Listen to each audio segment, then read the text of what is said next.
তো হ্যালো বন্ধুরা, myself কনিতে visit করার জন্য তোমাদের সবাইকে জানাই মোস্ট ওয়েলকাম আর অনেক অনেক ভালোবাসা। কেমন আছো তোমরা সবাই? আশা করছি তোমরা সবাই খুব ভালো আছো। আজকে সারা দিন শুধু বৃষ্টি আর বৃষ্টি, একদিকে আরজিকর কাণ্ড আর একদিকে বৃষ্টি। তো কি বলবো, মানে এতটাই বৃষ্টি হয়েছে আমাদের নিচের একটা সিঁড়ি জলে ডুবে গেছে, জানো তো। তো মানে পর্যাপ্ত পরিমাণে বৃষ্টি হলে যা হয় সেটা তো আজকে হয়েছে, দুপুরবেলায় অনেকক্ষণ ধরে হয়েছিল। তো সিঁড়ি জলে ডুবে গেছে আর আমাদের গেটের সামনেটা পুরো এক হাঁটু জল হয়ে গেছে। তো কি বলবো, মানে আজকে সারাদিনে রান্না বান্না কিচ্ছু করিনি, বলেছি না মন মেজাজ ভালো না, রান্না বান্না কিছু করিনি। কালকে করেছিলাম ওই আলু পোস্ত ভাত, সেটাই খাওয়া হয়েছে। মানে সারাদিনে রান্না বলতে কিছুই হয়নি।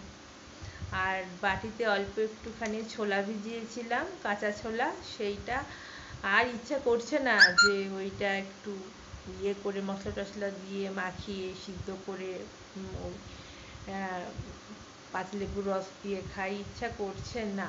কি করব, বাটিটা আমি একদম ঢাকা চাপা দিয়ে ফ্রিজের মধ্যে ঢুকিয়ে দিয়েছি। আর সব থেকে বড় কথা কি বলতো, মন মেজাজ ভালো না থাকলে না মানে কিচ্ছু করতে ইচ্ছা করে না। মানে এটা কিন্তু একদম বাস্তব কথা, যে মন মেজাজ যখন দেখবে ভালো না, দেখবে কোনো কাজে মন বসাতে পারবে না। তো আমি একজনের নাম নিচ্ছি না, ঠিক আছে, এমনিই বলছি। মানে আজকে আমার কোনো রকম ভাবে মুখ খারাপ করার ইচ্ছা নেই।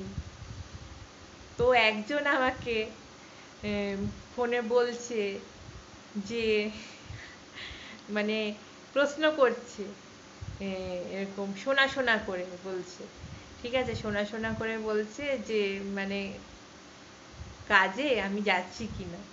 হ্যাঁ, ওর কথা বিশ্বাস, ওর কথা বিশ্বাস। হ্যাঁ, ওর বাড়িতে যখন ছিলাম তখন কি বলেছিল তোমরা তো জানোই, রিমাইন্ড করে দিচ্ছি।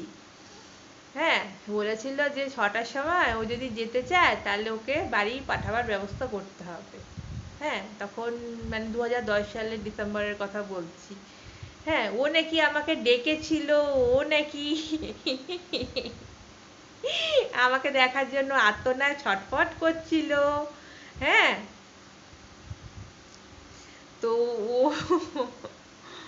মানে এরকম করে মানে মিষ্টি মিষ্টি করে বলছিল যে আমি তাদের কাজে যাব। ওর মিষ্টি কথায় যে বিশ্বাস করবে তার মরণ ছাড়া কিছুই হবে না, তার মরণ ছাড়া কিছুই হবে না, ওর মিষ্টি কথা যে বিশ্বাস করবে। তো সময়টা হোক না, আমি যাব কি না যাব দেখতেই পাবে, মানে দেখতে পাবে, জানতে পারবে। হ্যাঁ, তো ওর কথা যে শুনবে তার খারাপ ছাড়া ভালো কখনোই হবে না, যেই শুনবে ওর কথা। তো আমি এই কদিন ধরে যাদেরকে নিয়ে কন্টেন্ট করছি, ঠিক আছে, তো তাদের সম্পর্কে এটাই বলবো যে যেহেতু দুজন পৃথিবীতে নেই, ঠিক আছে, মানে আজকে যদি আমি তাদেরকে নিয়ে যদি কোনো রকম যা বলেছি বলেছি যদি কোনো রকম খারাপ কথা বলি, তো সেটা কিন্তু মানে আমি কেন, সে যেই বলুক, চলে যাওয়া পরলোক গমন করা মানুষকে নিয়ে যদি কেউ কোনো রকম খারাপ কথা বলে না, সত্যি সেটা পাপ, সত্যি সেটা পাপ, সত্যি সেটা অন্যায়। এই যে সন্তানের মানে যারা চলে গেছে, মানে সন্তানটা তো পৃথিবীতে আছে, সেই সন্তানকে যদি এখন কেউ বলে কোনো রকম খারাপ কথা, তখন কি সন্তানের মনে আঘাত লাগবে, ঠিক আছে।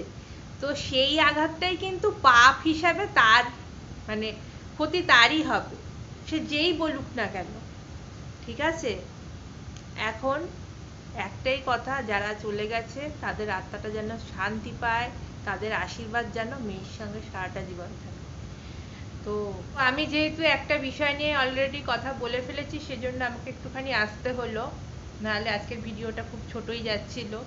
তো দাঁড়াও, হ্যাঁ, তোমাদেরকে আমি বলেছিলাম যে আমার যে নিকটাত্মীয় রবিবার দিন মারা গেছেন, তো বলেছিলাম যে যদি কলকাতায় ট্রিটমেন্টটা হতো তাহলে ফিরতে পারতো, যেহেতু কাছাকাছির মধ্যে হসপিটালে হয়েছে সেই জন্য ট্রিটমেন্টটা খুব একটা ভালো হয়নি। তো আমি জানতে পারলাম সেটা হলো যে সমস্ত রকমের চেষ্টা করেছিল, মানে যেহেতু আমি টপিকটা তুলে ফেলেছি, নাহলে কিন্তু আমি বলতাম না, যেহেতু টপিকটা তুলে ফেলেছি সেই জন্যই বলছি। তো যেহেতু মানে শরীরে অনেক ধরনের রোগ টোগ ছিল, হ্যাঁ, আমি ভেবেছিলাম যে কলকাতার কোথাও দিলে হয়তো ভালো করে ট্রিটমেন্টটা হবে, তো ফিরতে পারবে। তো যেটা জানলাম সেটা হলো যে প্রিভিয়াস অনেক ধরনের মানে প্রবলেম ছিল শরীরে, লাংসে প্রবলেম ছিল, বুকে ছিল, সুগার প্রেশার, তো ইত্যাদির কারণে অনেক চেষ্টা করা হয়েছে, চেষ্টা কিন্তু করা হয়েছে, ঠিক আছে, চেষ্টা করা হয়েছে। তো ব্যাড লাক, আমার খুবই খারাপ লেগেছে যে মানে ভাবতে পারছো যে মায়ের না হয় অনেকদিন থেকেই হয়তো প্রবলেম ছিল, কিন্তু এইভাবে হঠাৎ করে মানে আমি বুঝতেই পারিনি, আমি ভাবতেই পারিনি, তাই না? আমি ভেবেছিলাম যে হয়তো ঠিকঠাক হয়ে বাড়িতে ফিরতে পারবে, ঠিক আছে, মানুষের একটা ডাক চলে গেলে আরেকটা ডাক কি কিন্তু তখন সব কিছু, ঠিক আছে, মা চলে গেলে বাবা ডাকটাই সব, আবার বাবা চলে গেলে মা ডাকটাই সব, হ্যাঁ। তো ভীষণ খারাপ লাগছে,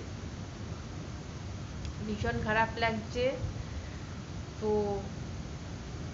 এটাই বলবো যে চেষ্টা করা হয়েছিল, আমি তোমাদেরকে বলেছিলাম যে ভালো জায়গায় দিলে হয়তো না, চেষ্টা করা হয়েছিল, এটা মানে জানিয়ে দিলাম তোমাদেরকে। তো সত্যি খুবই খারাপ লাগছে।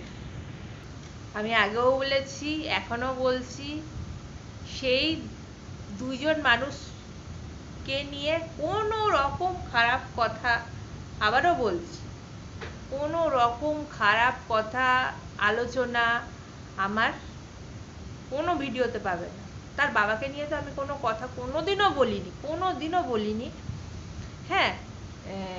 তো আর মানে এখন থেকে মানে কোনো দিনও কিচ্ছু মানে একটা খারাপ কথা বলা তো অনেক দূরের কথা, একটা ওয়ার্ডও তাদের সম্পর্কে আমি আর এ জীবনে বলবো না।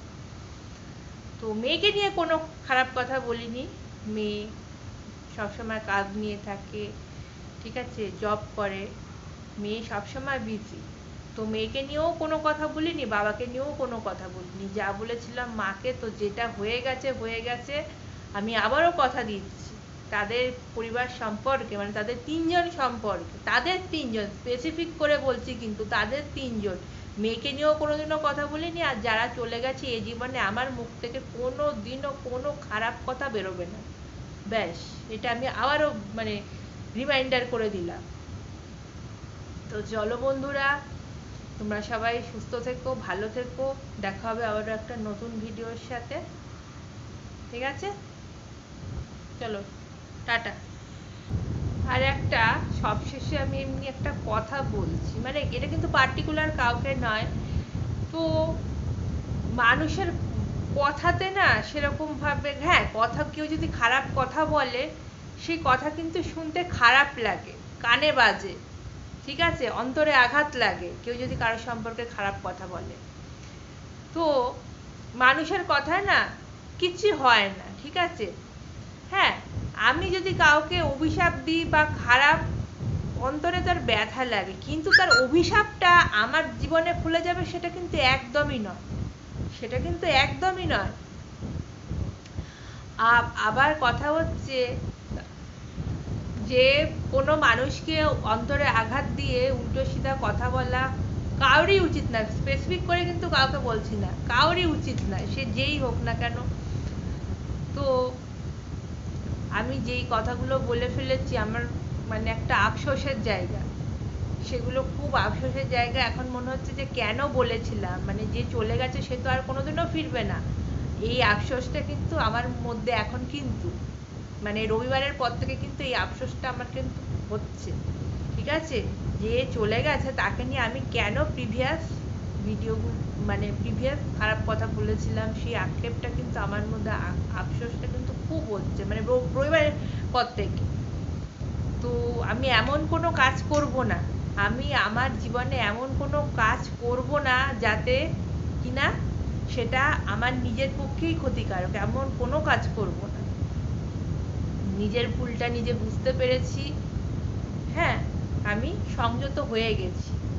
নিজের ভুল মানে কি বুঝতে পেরেছি যে এই জিনিসটা আমার করাটা ঠিক হয়নি, এই জিনিসটা আমার বলাটা উচিত হয়নি, মানে নিজের মধ্যে রিয়েলাইজেশনটা ফিল হয়েছে, ঠিক আছে। তো যেইগুলো হয়ে গেছে সেগুলো অতীতে হয়ে গেছে, ভবিষ্যতে আর কোনোদিনও আমার দিক দিয়ে মানে হ্যাঁ, তার এবং তার মা বাবার এই তিনজনের উদ্দেশ্যে আমার এই চ্যানেল থেকে কোনো দিনও আর কোনো রকম খারাপ কিছু বেরোবে না, ঠিক আছে, জানিয়ে দিলাম।